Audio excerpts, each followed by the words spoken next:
Hello, Facebook and golf gal friends and girlfriends all over the place.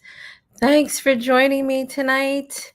I am flying solo tonight out of my 6-week series because I wanted to share some really important stuff that I think you can get a lot of value out of.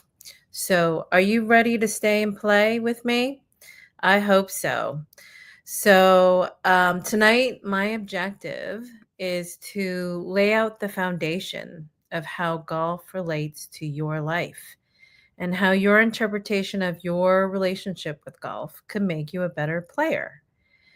I know in Facebook and LinkedIn and YouTube land, there's a lot of people who might be watching this who are not golfers, but there's some pieces of this that can relate to everybody because this is really about personal development. This is about personal growth. And this is about really taking a look at what's working, what's not working. That comment for the last decade and a half that I've come across in coaching midlife professionals to turn their health around and transform their habits is I know what I'm doing. I know what to do, but I'm just not doing it. So I was really fascinated by this universal comment over the years, and it really led me on this journey of investigating what does it mean to work on our mindset and understand why we actually do the things that we do. And even though we set these intentions, we fail. So tonight, I really want to talk about and give you some insights and some strategies that might be helpful to help you effectively and easily use the next time you're on the course or when you encounter interference. There's no question about it. And those people who are not golfers, that's okay because there's a lot of good seeds of information in this. So tune in and take a look at this. And if you know of anybody you want to share it with, please do so. So why do I love golf? I love golf because it is a metaphor of life. And I got into this probably about 15 years ago because I wanted to take something up. I'm not an athletic person. I studied music and art. So sports wasn't really a part of my common natural abilities. But what I found was that it was challenging enough for me to learn, and I am a learner. And golf is undoubtedly one of the most challenging mental sports there is. And what's so fascinating about it is it's an individual pursuit. And there's nobody to help you while you're out there on the fairways or on the course when things go badly, when things turn sour. And the second your self belief goes negative and irrational thoughts begin to dominate your mind, your scorecard will probably start to read something like a premium rate phone number. Almost all the top players nowadays employ a sports psychologist. Why do they do that? Because the mental aspects of this particular game that spans all generations um, is huge, the mental aspect of it, because it's not just about your swing and your technique and your club choices and your technology that you're employing, but it's really about you and you out there on the course. So, for those of you who are golfers who you've been feeling stuck or unmotivated, or wondering why you can't break through that 90, break through that 100, break through that break 80, I'm challenging you to think about maybe rehearsing your play both on and off the course and kind of taking a closer look at that. So um, tonight, I just wanted to make a couple of suggestions. And so hopefully you can feel free to comment. I will see your comments. So if you are here watching live or on the replay, please type in your name and say hi to me and tell me where you're calling from or coming in from, because that really helps me out. And I would love for you to help me out. That would be great. So, so I want to give you some strategies to help you stay present and focused while you're playing, both on and off the course, because presence is really important. Awareness is really important. I want to help you to reduce anxiety and the tendency to overachieve or overcompensate when things go wrong. How many people actually do that? Raise your hand. when when things go wrong, you start kind of overachieving, overdoing. Hey, Jamie, thanks for saying hi. Thanks for joining me. Um, a lot of golfers out there, women golfers who are out there, and men actually, are predominantly overachievers.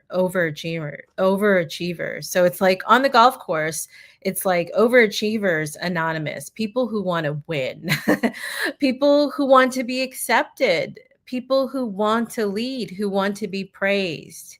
We all want to be accepted and be praised. But oftentimes, what I come across is golfers who are particularly perfectionists and overachievers. If that's you, please raise your hand and type your name and, declare it to the world, because that's okay. You're okay by being an overachiever. Um, and the third thing I want to teach about just briefly and give you some insights about is how you can recover more quickly from life's interference and the bad breaks.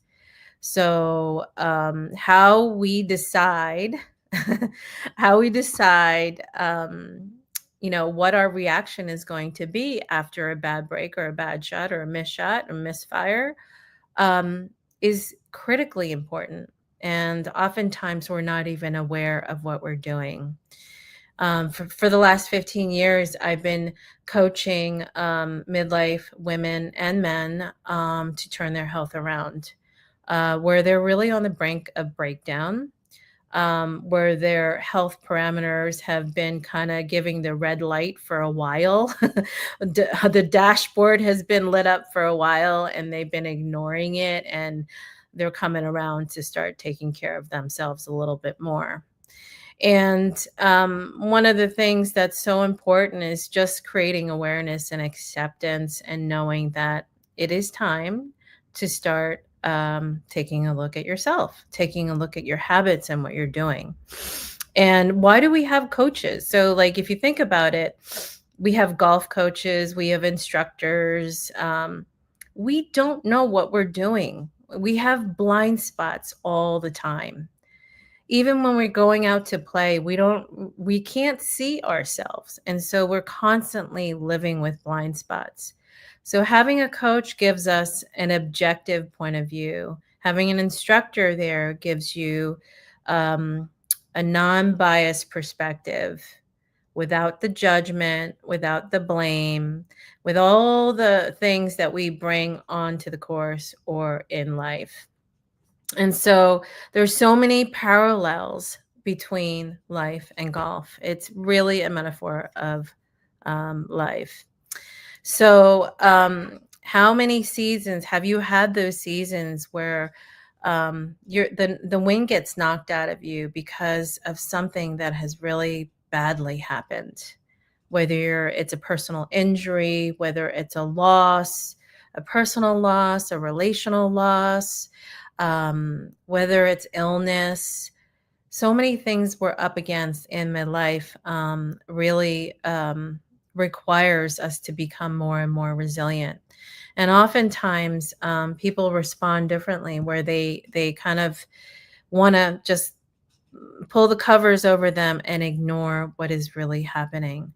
So, if any of this kind of resonates with you, let me know, because basically what we're going to do tonight, and I'm just going to take you through kind of a little bit of a meditation or visualization exercise. I hope that's okay. If you're into it, give me a thumbs up. So, so let me just begin with, let's just close our eyes for a second. And I want you to imagine. So we're going to close our eyes and take a deep breath in through our nose and out through our mouth. In through our nose all the way to the top and out through our mouth, and emptying our bellies, and just taking this brief pause to listen to your breath and get with your breath is a huge tool. When you are in anxiety mode or nervous or pissed off because you've hit a bad shot or something bad has happened and something unfortunate has happened your way, I want you to get with your breath. Just take a moment to get with your breath and slow that swing down. Slow your breath down and start noticing. And that is one of the most important things you could do. So as you close your eyes, I want you to imagine a beautiful sunny day, like you're out on the golf course. And you're sitting in the cart in the golf cart, and the sun is shining through the window, and life is pretty good. You haven't teed off yet, and you just so happen to have a piece of lemon, and I want you to think about that lemon. I want you to think of that lemon wedge. I want you to imagine this. I want you to imagine it, bring it up to your nose and smell it, the citrus smell, squeeze it, see maybe there's some little bits that come out. I want you to smell it. I want you to taste it, sourness. And I want you to actually imagine yourself putting that wedge in your mouth. And I want you to imagine the taste and swishing it around in your tongue and how it puckers your mouth. I want you to imagine that for a second. Put yourself there. And you're swirling it around your mouth and you're tasting this sour, fresh, cold lemon in your mouth. And your mouth is puckering. And I want you to smell it again. Maybe it brings up some memories. And I want you to put that lemon back in the cup or in your cart. So that visualization exercise, if you kind of really did that, I kind of did that in an abbreviated way, but how many of you people who actually went through that moment with me noticed that your mouth started salivating? How many? Just raise your hand. Your mind is an incredibly powerful tool.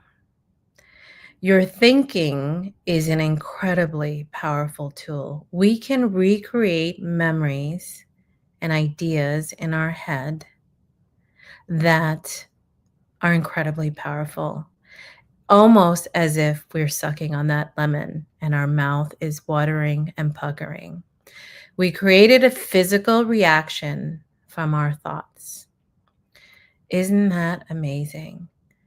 So our brain is wired to process and interpret so much information on a minute by second basis. And if you're able to harness your thoughts and determine and decide who you think you are, you can really change your life. And so the work that I do as a coach, besides working with you in setting up goals around health turnarounds and really deeply, deeply changing habits from inside and out, is really about working on that mindset. So when we stay focused and present, it's so critically important when we're golfing. So we're playing 4.5 hours. If you're playing 18 holes, 4.5, close to 5 hours, depending on if there's a backup on the course or not. Hopefully, it's not 5 hours. um, but think about it. For 4 straight hours, you're concentrating and you're playing shot by shot. By hole 13, you're exhausted. Your brain is constantly processing data. What is happening, where your shot is, where your ball is, how you're positioned, where your stance is, where's your ball position, where you're shooting for, how long you have to go, blah, blah, blah, blah, blah, down the line. You know how it is.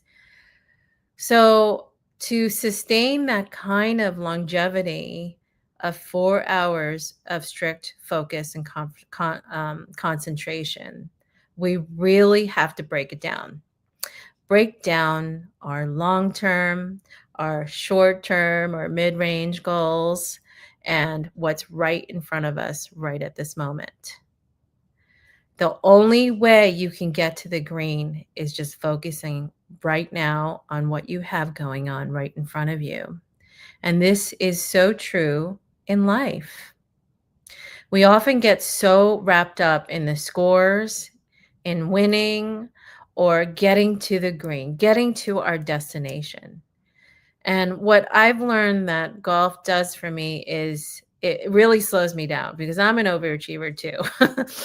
And basically, it slows my thinking down to actually focus on now and noticing how I'm feeling, noticing what I came to the course with in terms of my thoughts, in terms of my ideas, in terms of maybe you just had an argument before you got on the course.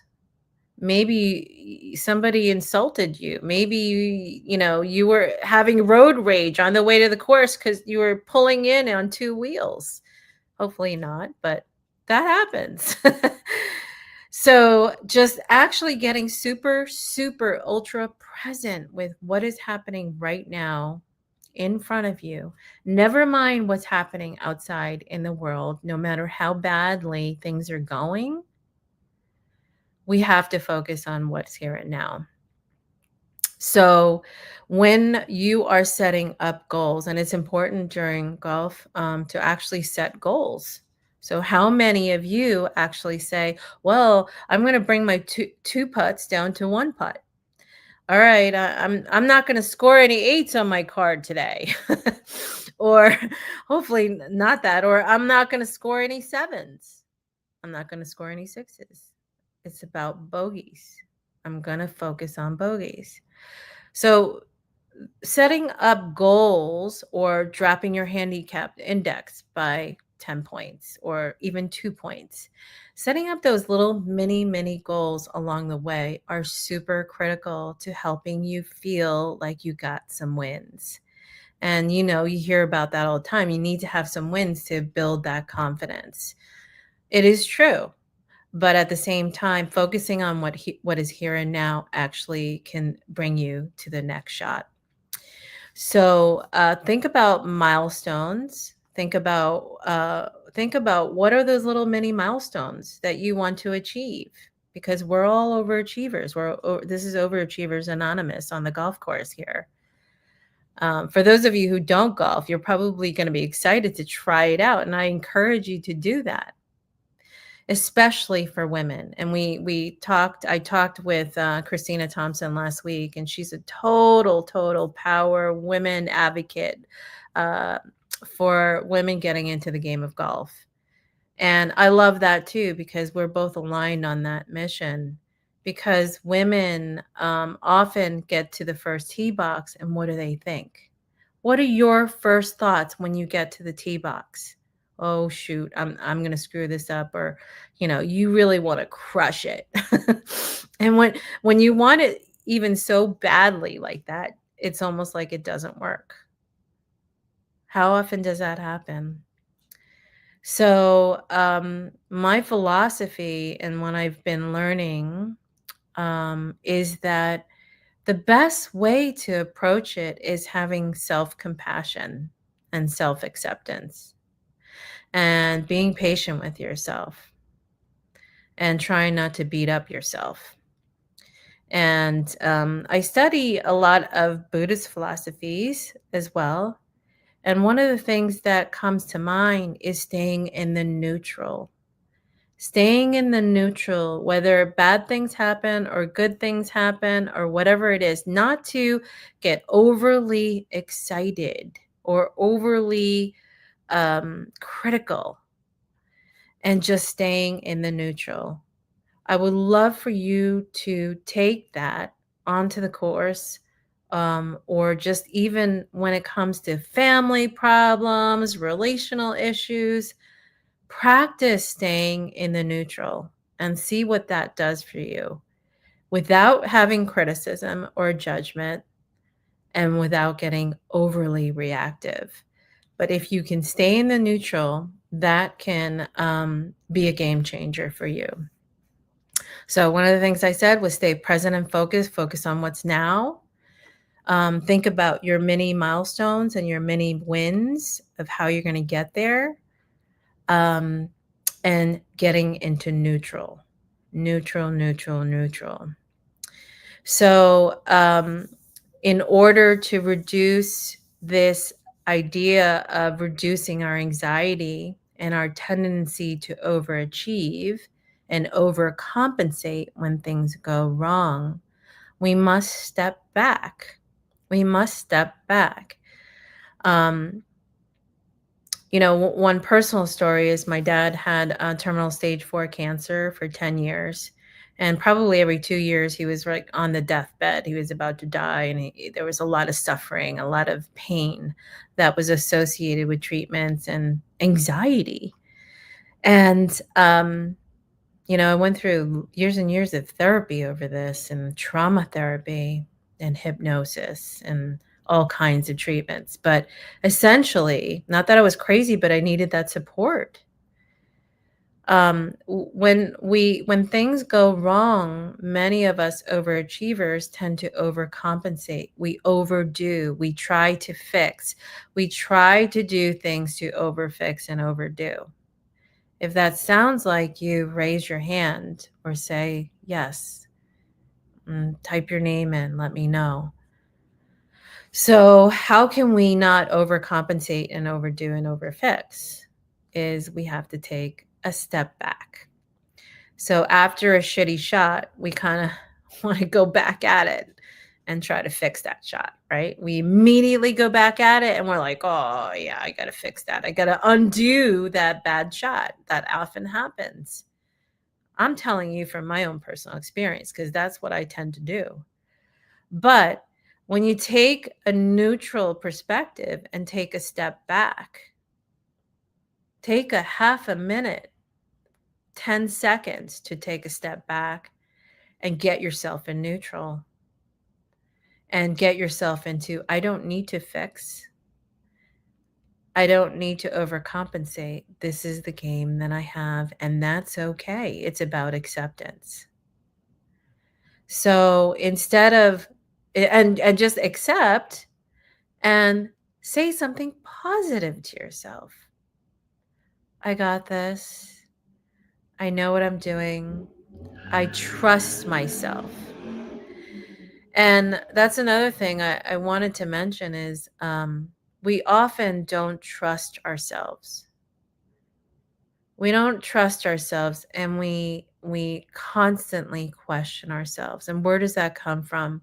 Well, it comes from, being criticized by your family members, by your friends, by your circles, by your own inner thoughts of self-criticism and self-judgment.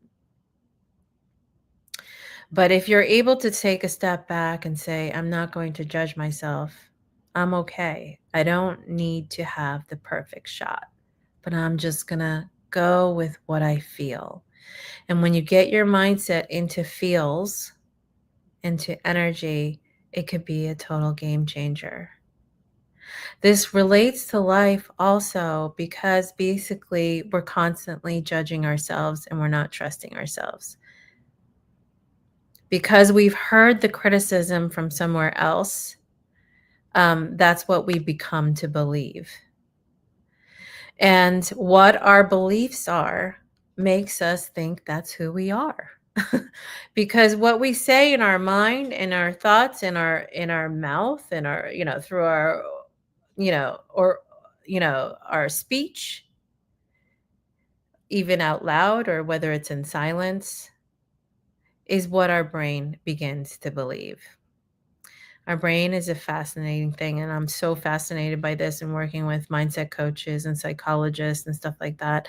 It's just so cool, and it's like amazing how golf really teaches you these kind of critical things, and it really demonstrates and presents um, your worst personality traits on the course. It really can.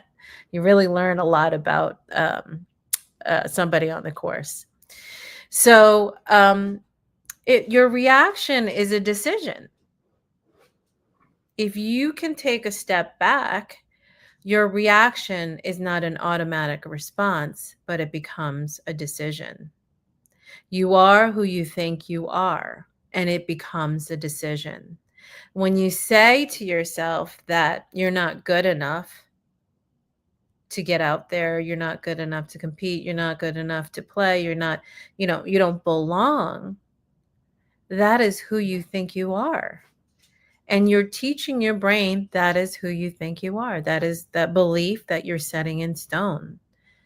So taking a step back and really visualizing yourself with compassion and neutrality is critical.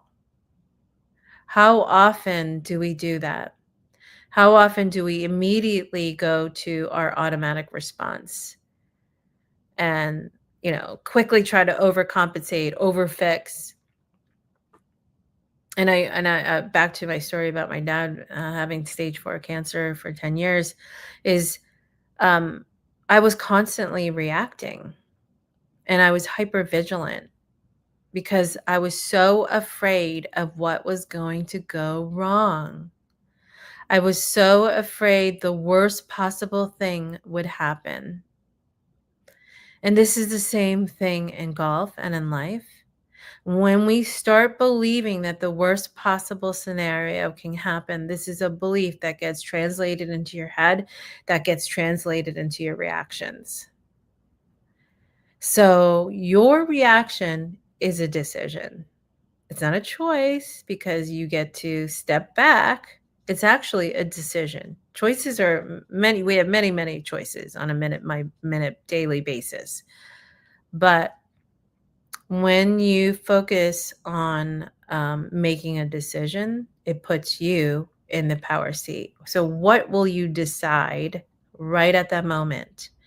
You are deciding that you're going to shoot 150 yards with, your 5 wood or your 4 wood or whatever it might be that you can shoot. You're going to decide that. And when you commit to that, your chances of actually following through and having it work out significantly rises. This is totally scientific, and it's amazing. And I would love for you to try this out. So your reaction is a decision. So imagine applying some of these things in life. In acceptance, imagine not replaying the negative moment or the criticism or the lack in your mind over and over in your head, but instead accept exactly where you are with truth and honesty. Nobody's going to be more truthful than yourself to yourself. Oftentimes we lie to ourselves to make ourselves feel better. But if you can accept and stop replaying the negative thought in our mind over and over in our head, and we accept exactly the truth of where we are right now, that is one step, one thing that you could do. Accept. Also, imagine applying focus Deciding what matters right now in your life. It's not just about like life priorities and, business priorities and company priorities and family priorities. I'm talking about you. Decide what's most important to you. What do you need? What information do you need to actually make a decision? Do you need the confidence? Do you need the praise? Do you need encouragement? Ask yourselves, what do you need to make that decision about what matters most to you right at this moment? So that refocusing right when you're about to take a shot, or refocusing at that moment in your life where things are a little bit unclear, or it's coming out of a moment where you struggled. Refocusing is key. The third piece of it is really committing to take the next action. Oftentimes, when we flub up, it's about a lack of commitment. You're waffling, and what demonstrates what shows up and the outcome that shows up is lack of commitment. And that lack of commitment comes out pretty weak in your shots, in both on the course and off the course. So, how many of you people out there, whether you're golfers or not, are lacking commitment, lacking that intention and with confidence? When we lack commitment to ourselves or to our goals, our outcome becomes very weak. So, acceptance, focus, and commitment. Focus on what's in front of you, commit fully to your next swing, accept what happened in the past, accept where you are right now at this moment. So, for many women, it's a challenge. The inner game is a true challenge because we have difficulty trusting in ourselves. We have difficulty building confidence under pressure and having radical acceptance about where we are at this moment in time. And what does that mean, radical acceptance? It means, here I am on the course of life, and accept that maybe at this moment in life things are not so great, or so unclear. Accept that it's not clear. Accept that maybe you're not feeling satisfied. This whole process of building trust in yourself, building worthiness and confidence under pressure, starts with awareness and building deep in mindfulness and taking a neutral spot. So I would love to take any questions or thoughts. How can you build, um, how can you build an unstoppable mind? A breakthrough mind where you can get through a bulletproof mind. I'm sorry, bulletproof mind, where whatever interference comes into play, you can like literally focus your brain and your thoughts on just what's in front of you. We oftentimes get too far ahead of ourselves or too far back and replaying all the ugliness and things that could have happened or didn't happen or would have happened. All those resentments and all those regrets. So when you're on the tee box and when you're about to play, I want you to think about going full out. I want you to think about really going full out. Whether you're going to make a mistake or not, take that risk on yourself. It's okay. It's just a game. And same thing with life. Why not go play full out, especially now in life? What are you waiting for? What's holding you back? If you're unable to go full out, in doing the things that you really love to do and experimenting and exploring with that, at the end of the day, um, you won't know. You won't know what could have been. You won't know what amazing outcomes could have come from going full out. So I know from personal experience also just um, when I'm out there playing and I don't think about my score and I just enjoy, I notice the birds and the trees and the beautiful greens. And I just really get into neutral mode and taking deep breaths, noticing my breath and training my mind to get ultra present enables us to do amazing things. So accept what has happened in the past, refocus on what's in front of you, and commit fully to your decision. And commit fully to your decision and not focus on your reaction. Forget about reactions. Control those reactions. Because when we start, I mean, that's the real training and practice that we need to do is controlling our reactions. We have these automatic responses that come into play, automatic thoughts that come into play. And I'm saying this for myself too, because this is hard work. This is the actual training that needs to happen. Because imagine if you can retrain your reactions, get into neutral mode, and be free enough to actually play full out. What would your life look like then?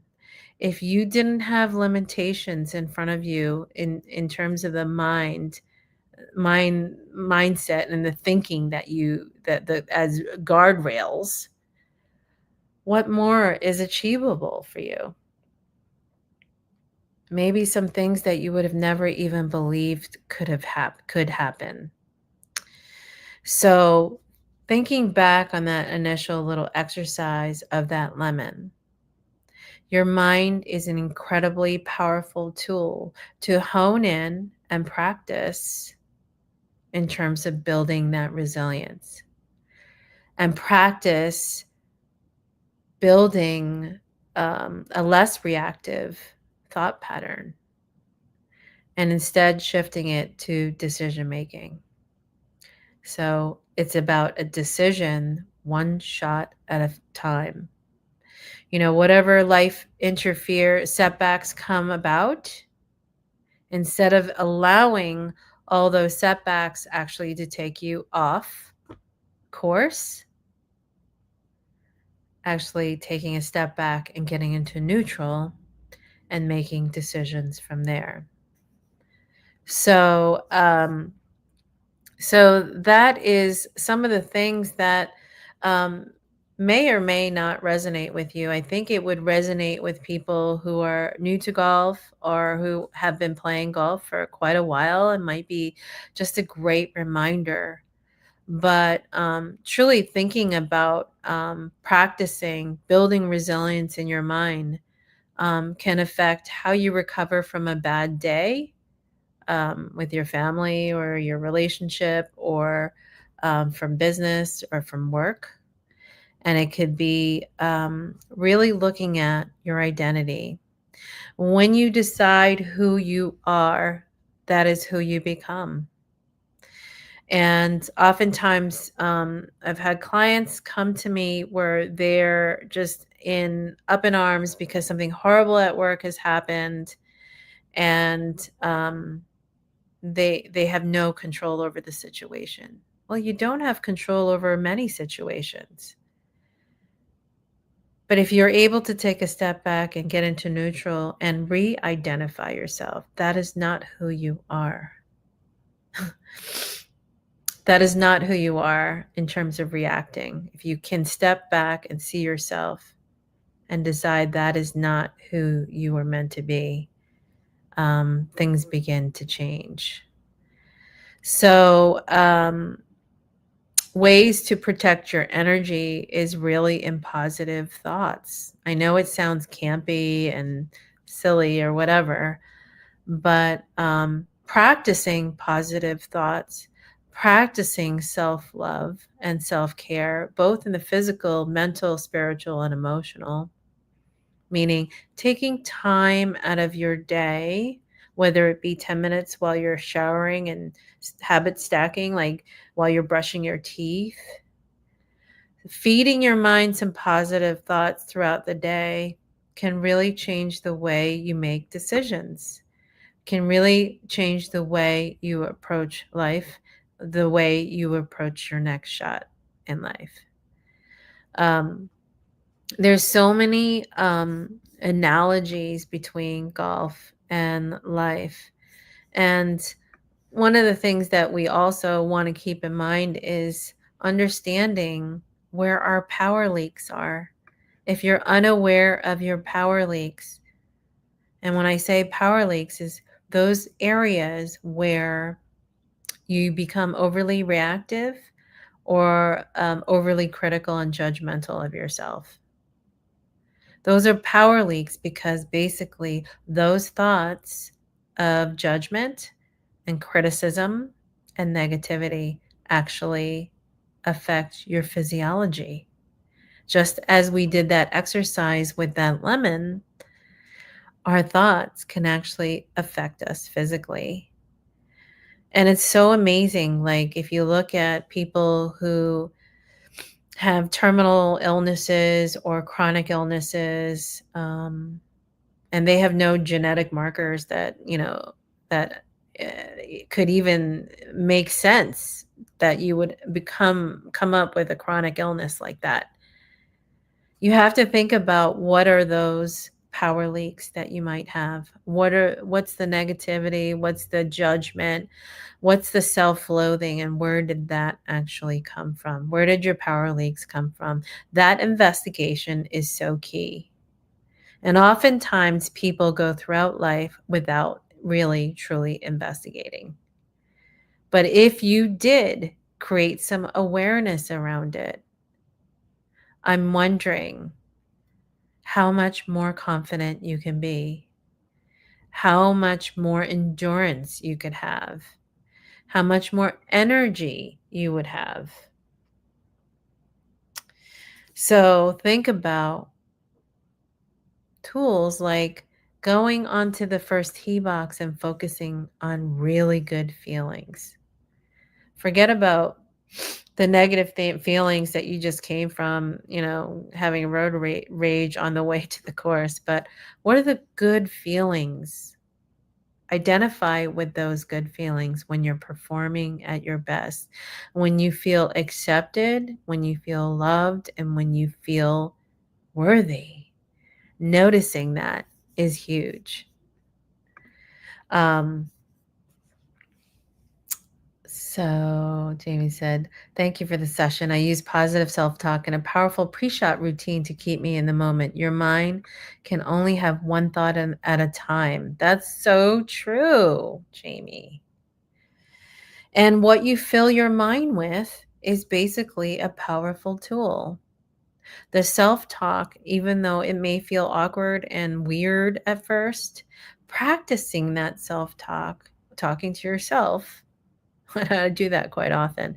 Talking to yourself can actually make a huge difference in your feeling, your energy, and your frequency. So going into your game, on the course or in life, where is your frequency? Where is your power lake? Identifying those things and training your brain, training your talk, training your pre-shot routine to stay positive and in a good feeling state is great. And if you had some negative feelings right before you got to the course, erase those feelings, because you get to decide when those power leaks can be erased. You get to decide what goes in, what stays, and what goes. The ability to control your thoughts will ultimately lead to your success. Whatever your line of work is, because you have to be able to see what you want to have happen. That is a Phil Mickelson quote. That ability to control your thoughts ultimately will lead to success. And that concentration and that focus, that enduring focus, one shot at a time, is what's going to take you to the next milestone, to the next hole, to the next shot, one shot at a time. So, golf is a very complicated game. Aside from the swing mechanics, there are many variables to be considered. Your physical fitness, how you feel that day, that moment, your confidence, your nervousness, what occurred before you got on the course, your thirst, your hunger, your physical feelings. Maybe you're aching, maybe you're in pain, your mental stamina, your attitude, and your decision making.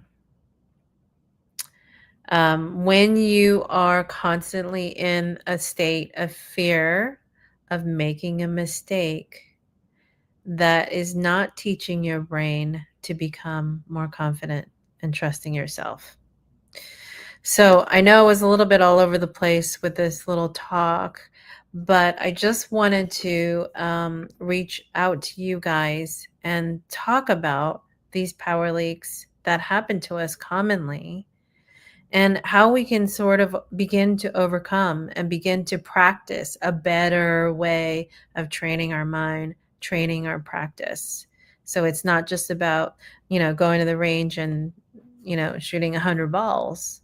But what if you took 10 minutes and practiced eliminating some of those negative frequency thoughts right before you take a shot? I want you to try that this week if you're out there, or next week, or whenever you're going to play next. I love this work because it's transforming. To have a coach and to actually work with somebody on your personal development and goal can not only affect your golf game, but really affects how you approach life and how you see life on a daily basis. And oftentimes in midlife, we kind of think, oh, we're done growing. But there's emotional growth.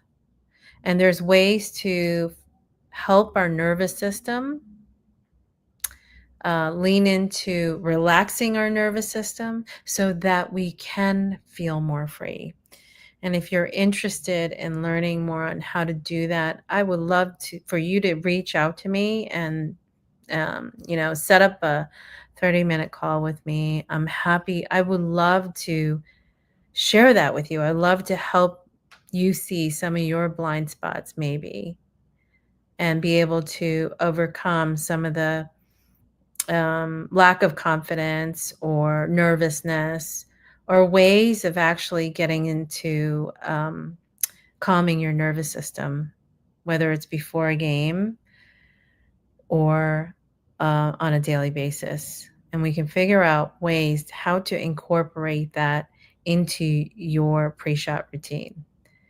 So if you're interested in doing that, please book a one-on-one with me. I would love to hear from you. I would love to see you.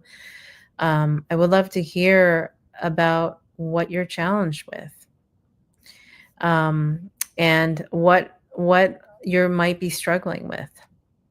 If you have questions, please put it into the comments, and I'm happy to respond and give you some tips and give you some strategies or some insights that you might be able to walk away with tonight. So if you have something, let me know. Don't be shy, because any comment or any question is totally legit. I teach a course called The Secrets of the Inner Game. And I talk about power leaks. I talk about minimizing interference, focus and focusing your mind, what it takes in terms of training and practice, and having clarity and vision of your target. because oftentimes we don't even know where we're going and we're just reacting. So I hope this was helpful to you. One thing I wanted to mention before I come off here is I invite you to have that conversation one on one with me if you're interested in taking a closer look at your power leaks. Secondly, next week, we have Dr. Rich Goldberg. He is a psychologist and he is a golf mindset coach from Providence, Rhode Island. He's actually going to be joining us. We've had to reschedule the Monday to Tuesday night, the 19th at 7 p.m. live. So I hope you can join me. That is going to be our last week of our 6-week session. I don't know what's next, but I would love to put together a personal challenge or like a group challenge for you guys that can help us to practice the focus, practice on training our mind, and practice identifying what our power leaks are. So I hope this was super helpful. Golf is such a metaphor for life, and truly, if you have begun to, you know, to fall in love with playing it, I would love for you to take a look at it a little differently and make it a portal for personal development and a foundation that truly can last you a lifetime and help you become the best of who you possibly can be, both on and off the course, and to bring joy in your life and break those mental barriers. So, if this was helpful, give me a thumbs up in the comments. If you want to have a one on one with me, I would love to hear from you. Um, whatever aspect of it, the mental game and the physical game. So I hope this was helpful. And don't get stuck in, I know what to do, but I'm just not doing it. Get the support that you need. So I look forward to seeing you next week, and I hope your game is going well. And, golf is a metaphor for life. So let's make this a really great life. I appreciate your time. Thank you so much. And I'll see you next week on Tuesday, the 19th at 7 p.m. with Dr. Rich Goldberg. See you soon. Bye.